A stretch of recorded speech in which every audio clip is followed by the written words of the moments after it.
Hey y'all, this is part 2 with the oils. We've already got the acrylic base, and I was gonna go ahead and put some colors on here after I put on some liquid clear from Bob Ross. It has different effects, and you might be interested in how that works. As I paint different colors on throughout the season, you may enjoy picking up a few of those colors. Some are opaque and some are translucent. So you just kind of have to work with them and see what each color will do. All right, let's get the Bob Ross Liquid Clear. Comes in a little can. You can buy that from bobross.com, blick.com. You can buy it a number of different places. Just opening the lid here with a little paint key. These little paint keys are free. You can pick them up on almost any hardware store.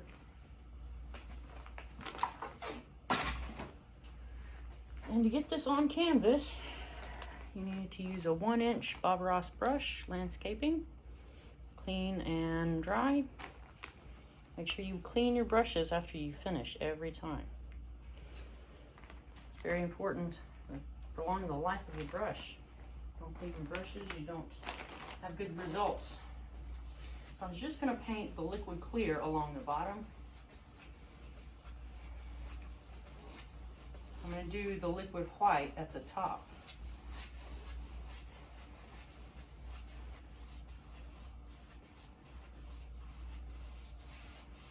Going along the edges, getting it wet. Now when you finish putting this liquid clear on, make sure you wipe it off with a paper towel. If you don't, your image will slide down onto your easel or drying stand. So you really want to make sure you go over it with a paper towel. You want to paint, make a nice seam, and keep your easel from absorbing all the paint that you just painted. Make sure you have a really nice painting instead of one that's dripping onto the floor. That would not be keeping it clean.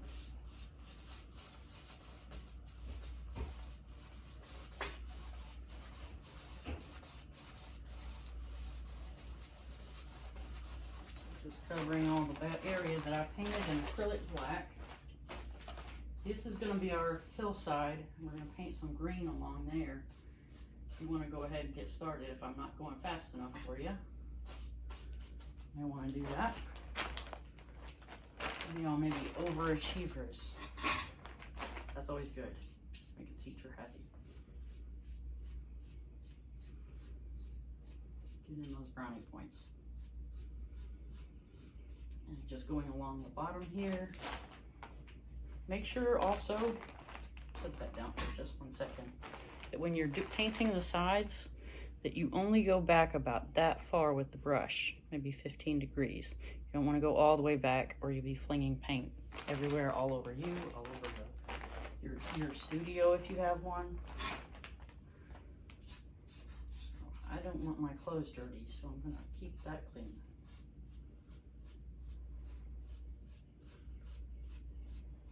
Almost got the bottom finished. You just need a really thin, even coat. I'm going to wipe this off with a paper towel. And I use Blue Scott paper towels. They're pretty absorbent. Any shop paper towel will do. You can use a towel if you have an old one and you want to break it in and get it ready to use to keep your brush set up. I like to lay out all my brushes. I like laying them all out. Having all of them right in front of me. My florals, my wildlives, they're all Bob Ross except for the acrylic brushes. And I believe I can briefly show you my brush setup, and I will show you. Here it is. This is my brush setup. I have my landscapers all along the bottom have multiple brushes of each one, each different type. That way I don't have to clean after every use. These are the wildlifes. You see all of those have multiple brushes there too. And my acrylics, I keep those in the center. And this is just on an old towel. Use this to keep your painting surface clean of any other paint colors that you have. The towel tends to dry them, but you may wind up with a little bit of color on the brush from a previous painting. So try to keep that clean as best you can. And then I'll put the lid back onto the liquid clear. Make sure it doesn't spill. Set that aside. And now going into some Bob Ross liquid white.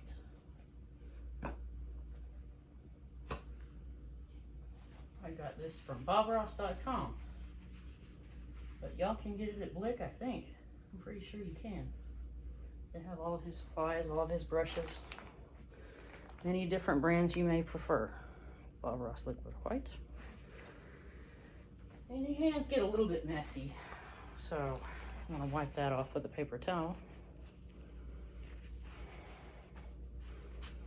And keep your shirt clean, brushes clean. Nothing's worse than picking up a brush and paint all over your hands. So, liquid white. Using the same 1-inch brush, Bob Ross Landscaping. Use it for liquid clear, and that works good too. They're just little crisscross marks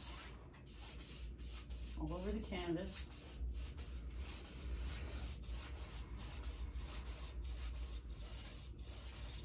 Try to stay in the lines as much as you can, but it carries over a bit, and I wouldn't worry about that too much. You know, I wouldn't paint the whole thing in liquid white, just most of it. Most of your painting is going to be sky and mountains. So I already got this landscape chosen in mind. Hope y'all enjoyed today. It's a little cool outside here in Tennessee.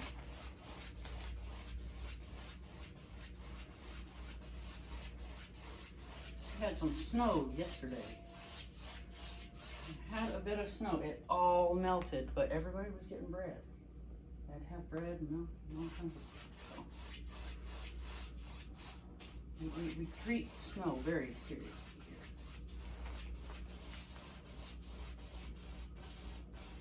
Going along with outlines on black acrylic.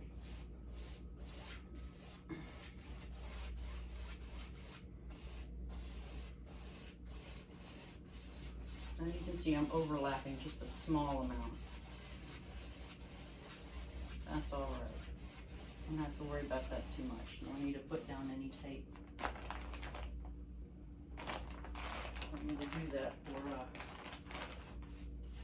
this scene. Most of the time you do that, put down the tape for seascapes, something of the ocean, maybe a lighthouse scene or something like that. Just getting the top wet and the sides wet.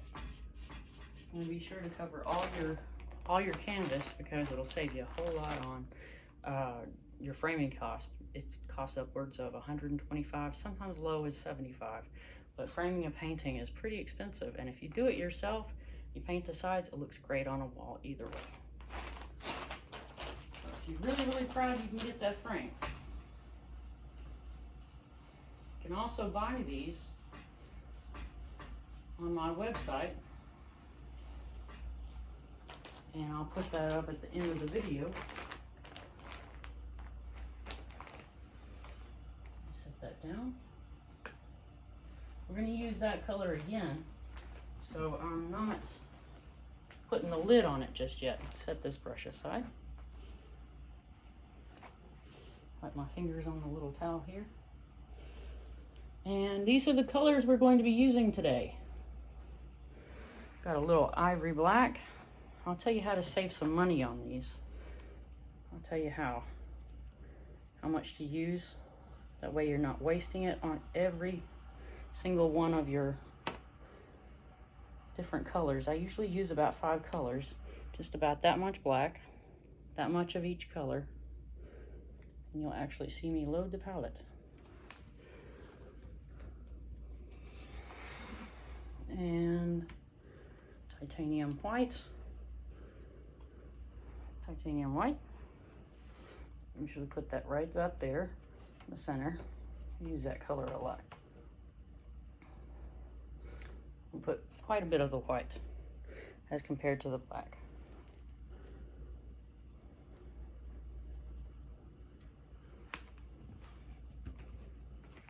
And sap green. This is Dollar Rowney Georgian Oil is the brand I chose. You may choose others, but I prefer Dollar Rowney. I put quite a bit of green, about 3 little squeezes of green. You may want to get some of the larger tubes of different colors that you use a lot. Save you a little money there. I've got some Prussian blue. That's the darkest blue there is, and it's kind of translucent. Let's see if I can get the cap off. Uh-oh. Have to use a paper towel. Somehow get the cap off. Let me just get that cap off right there. Wipe it off. And paint on it. And place that right about in that amount. I'm not going to use too much blue.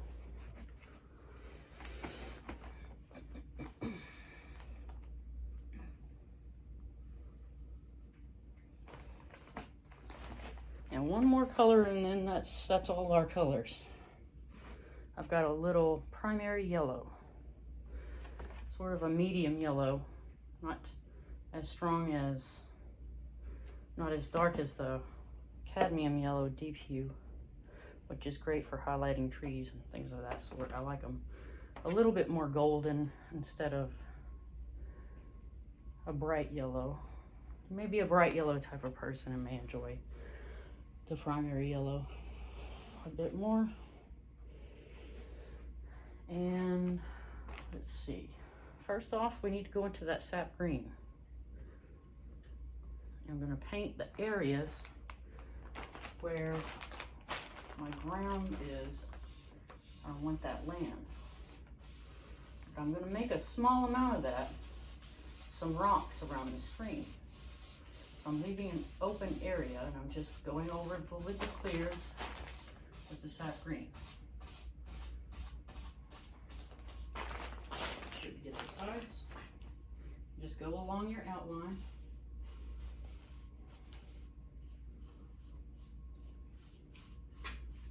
And make a nice layer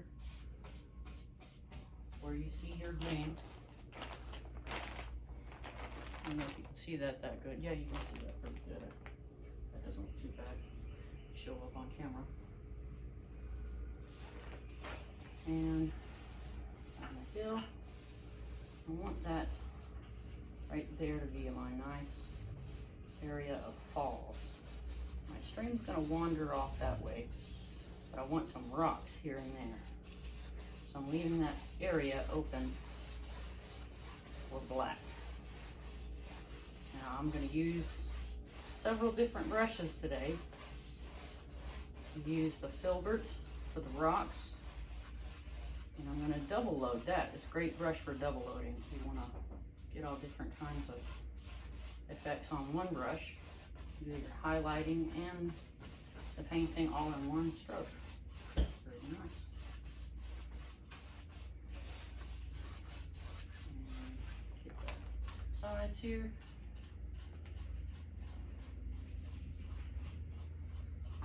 Make sure I save on the cost of framing. I also ship these worldwide, so if you see one you really like, then it costs a little bit, but they have all of these paintings are marked on my website, and I have my videos, keeping it clean using the smear technique, on my website as well. You can get to the first portions of the videos. I know I have these several parts, but it takes a little while to paint sometimes, and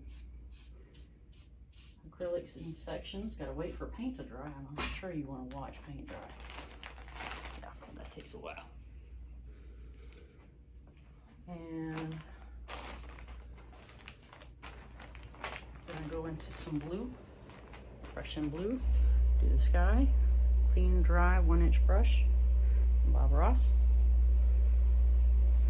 Just get both sides there, a fair amount.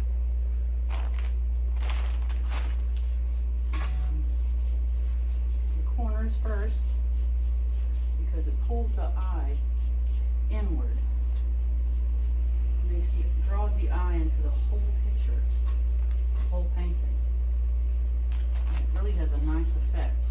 It's sort of a optical trick that most painters use, drawing the focus towards your foreground or the mid of the painting. But you don't want to make it too much in the middle. You don't want to put a focal point right in the middle, because it's kind of disturbing to the viewer in a way. So get that stream, just putting that on top of the acrylic black and the liquid clear.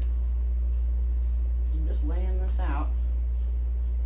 I'll go back over it in other colors.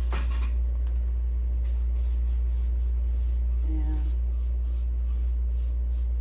top here, I want a nice dark sky today. I chose a dark blue. Prussian blue is a nice dark blue. Let's make a cloud though. I want a cloud right here. There.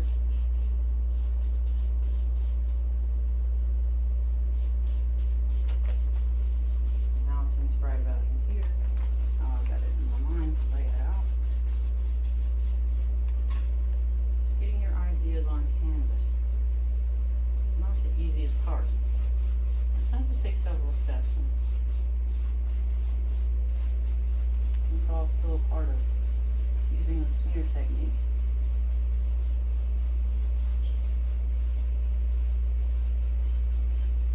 Bob Ross used a lot of this stuff too. Really great guy. So you want to get it lighter and lighter toward the foreground. And just bring your color down a bit. My mountain's going to be right there, so I'm not too worried about that. And set the palette down. If you don't have it already, set it down.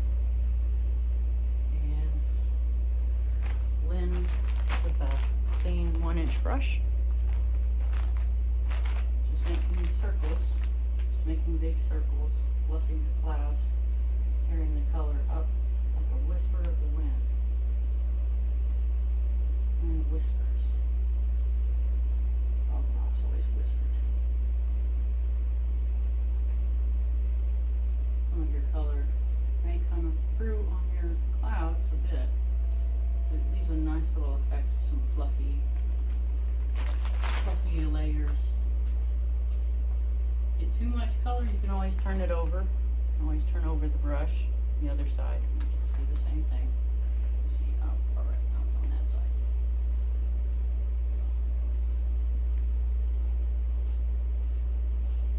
This is kind of a lazy way of making clouds, but clouds are lazy. They just lounge around in the sky. Float around. Don't bother anybody.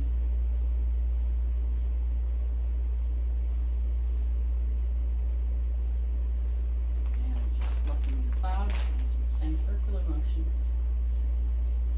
Carry that onto the sides if you have any clouds on the side. I'm going to use a 2-inch brush to lay them flat because my 1-inch brush got a little dirty. And I want to use a clean dry brush for this. If there's any areas that I already have that are blue, I'm going to keep that. Any areas that I have that are white, I've got to just lay it flat.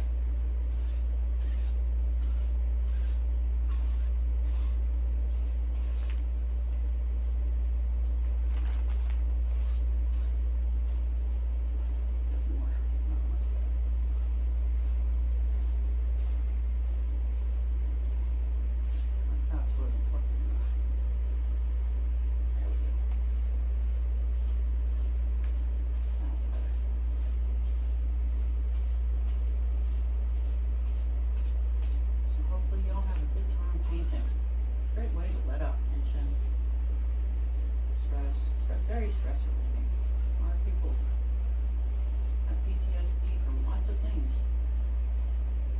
Painting helps that. So, your ideas on canvas, the way, create a world of your own. There we go. Laid flat.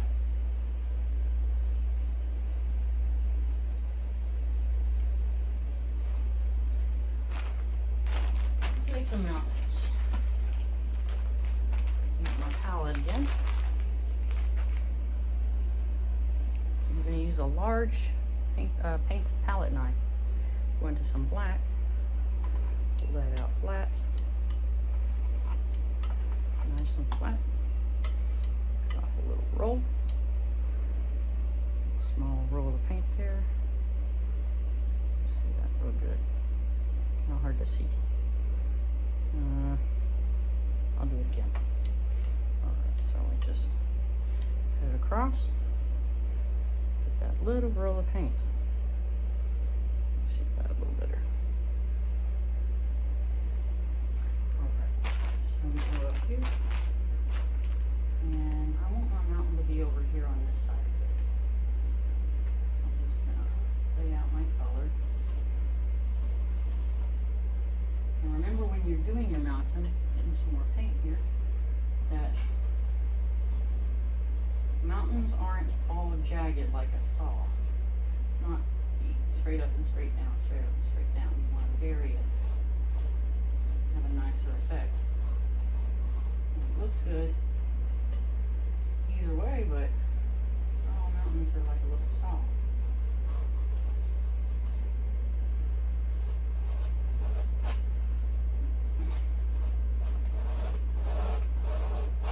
Scraping off the paint because I want to make my mountains misty, and just pull that out. It says paint, I'm just pulling it on down so as not to waste it, save a little money. Everybody's got a budget. And another point here. I like that one right there. It's going to be a little peaks maybe.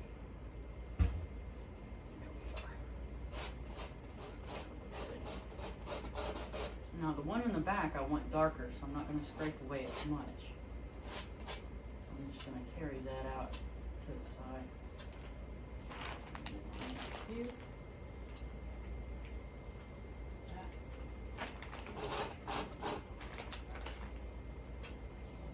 There we go.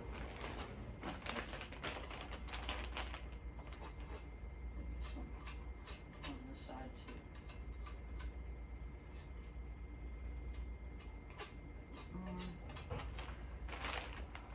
Got our mountains laid out. Wipe off my palette knife.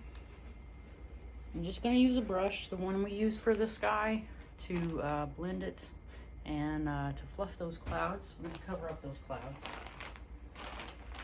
You didn't have to paint down that far, but that's alright if you want to paint down that far.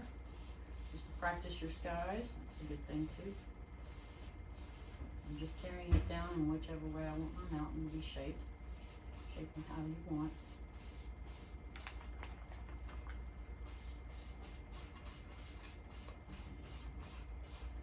I need some more black for my back mountain there. Add a little. And be afraid of it. You need more color, get more color. Try to not put too much in the palette at the beginning. That's the hard part. I had a hard time with that, but I show you that today. And I just want my mountain angled right about there. Maybe one more peak right there. I like that. That looks good. Carry that down to the hillside area. And give a dab of paint here and really make the mountain be pushed back. You can practice your mountains and cover them up and put them out front repeatedly. It helps you practice sometimes. That way you're also not wasting a canvas. I wouldn't call it wasting a canvas, but practice is always healthy. Down the mountain here.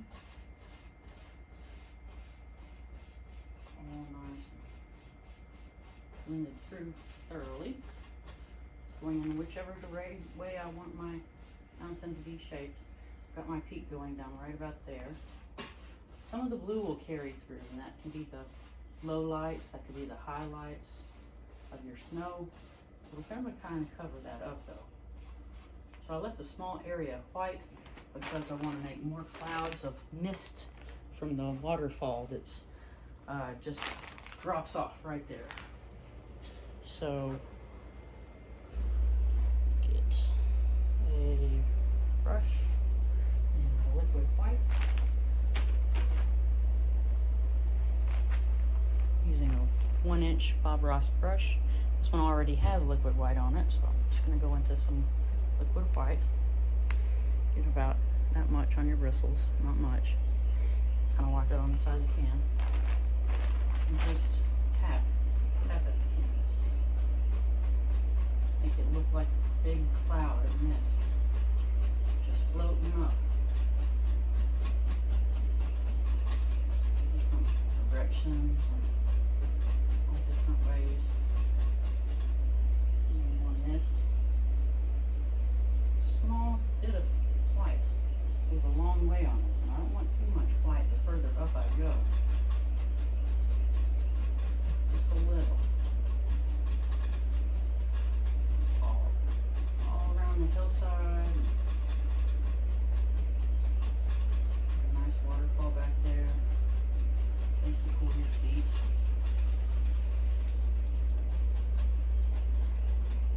All kinds of stuff. Maybe there are little things in there. A little interruption there for a second. When you paint in a house full of people, that's where you gotta have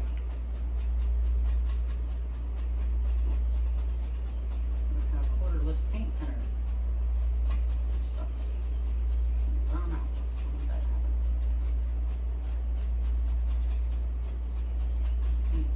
Paint thinner and you'll be painting by yourself. I'm going to shape those clouds a little better, I decided.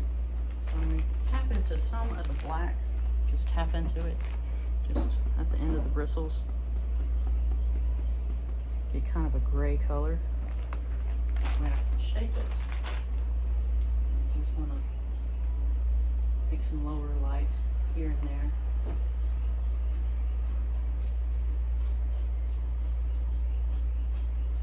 Lights and low lights.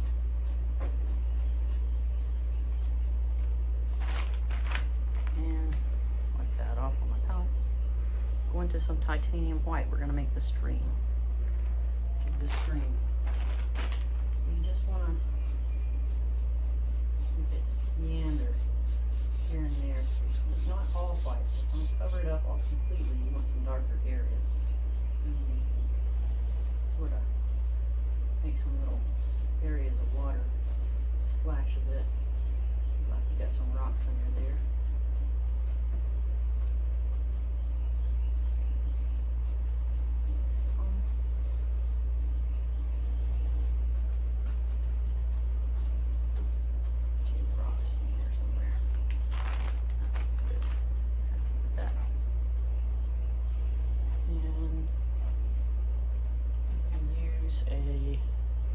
landscaping fan, number 6 landscaping fan from Bob Ross. The cadmium yellow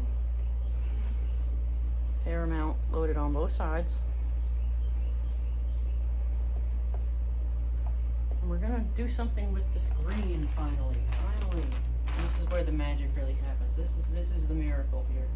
I love this part. This is great. How the different paints affect each other. I don't know if you can see that too good, but the hillside just appears before your very eyes. It really just comes to life. Painting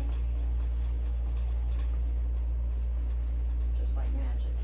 Just like a miracle. Miracles happen all the time, but in painting, you can make them happen. Still believe God's hand in it. You give yourself just a little bit of credit, knowing your colors.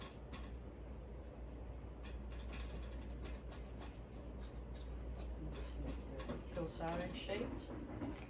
Shape it and highlight it. Getting the last bit, my primary yellow. And do the other hillside. You see that pretty good. The highlight just comes into view. Just tap at the canvas. Just tap it in there. And the hillside appears. Nice and highlighted, even grassy. Maybe it's the upper part of Fall Creek Falls here locally.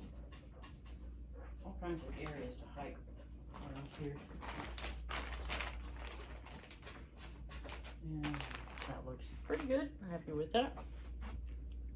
I'm not going to do any trees today though. Oh, not doing any trees. Yeah. So, I'm going to make some rocks though. I'm going to make little baby rocks. I've got the Bob Ross landscaping filbert. And I'm going to go into some ivory black. Get quite a bit of paint on it and make a bunch of rocks. And then just rake it across the white. You go on both sides and then one white. And you want to point the white side toward the stream. You just make rocks. Here and there, make a big rock here. A big one.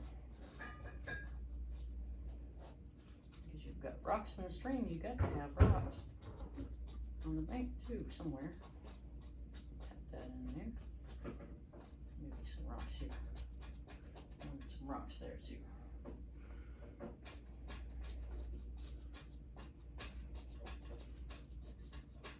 Little pebbles, all different sizes, different shapes. Getting some more ivory black, and then raking it through the titanium white. One big rock right there on the edge, right there. It's in the distance though. And just tap that into the canvas. Just making some little pebbles here and there for the back part. Don't have to load it right away. I want some pebbles right through there. And that is pretty much finished. Pretty much finished. And just getting the bottom, adding some rocks here and there, corners and edges. Don't leave those out.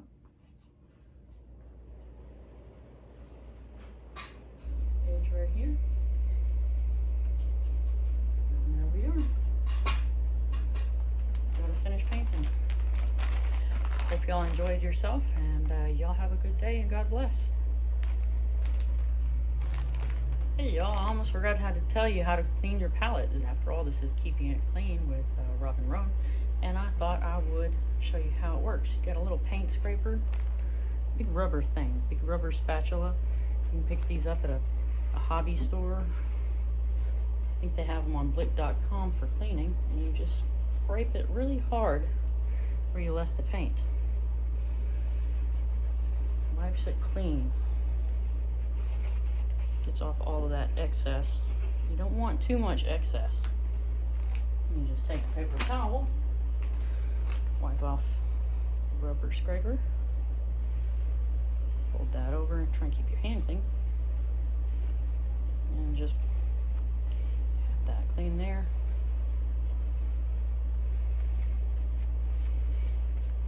Keep your hands clean as much as possible. Area clean as much as you can.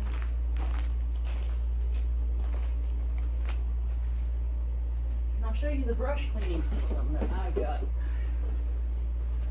This is a tub, a wash tub of for washing dishes. It's just something you can pick up at a store. You can find a dishwashing pan, just a nice enough, deep enough to where you won't spatter the paint thinner too much. I've got a can here. It's a empty, well, this one's full, but it's an empty 1 quart can you want to pick up at the hardware store or maybe online. And it comes with a lid. You use a little paint key to open that. Just like that. Lid comes off. You can reseal it. No, but I think you've really got to hammer this shut once you throw it out for the garbage man to take out. And the reason I've got this 1 quart can is that whenever, I'll set this down. Whenever you use one of these small cans and you pour the liquid paint thinner inside, open it up and show you, you want to leave about 1 inch at the top. But when you use it and you swish your brush around in there, and even the 2-inch brushes, fit inside here, but you really got to rub and rub and rub. And you want to empty this out after each use. Use about a cup of cat litter for as much, which is about a cup of odorless paint thinner of your choosing. And you fill it up to about 1 inch below the top. That way you're not splashing too much and there's room for the brushes. So this actually collects at the bottom, the paint that comes off the brush. And it has an insert, small insert, that comes out.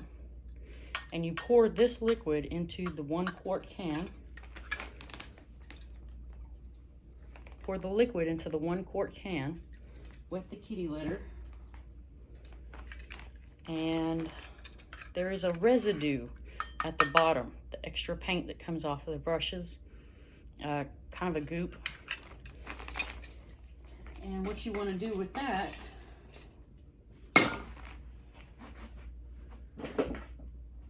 is you want to use a rubber spatula. You can buy one that's already pre-cut, or you can cut it yourself. And you take the insert out, and then you scrape it off. You just scrape it into the 1 quart empty can.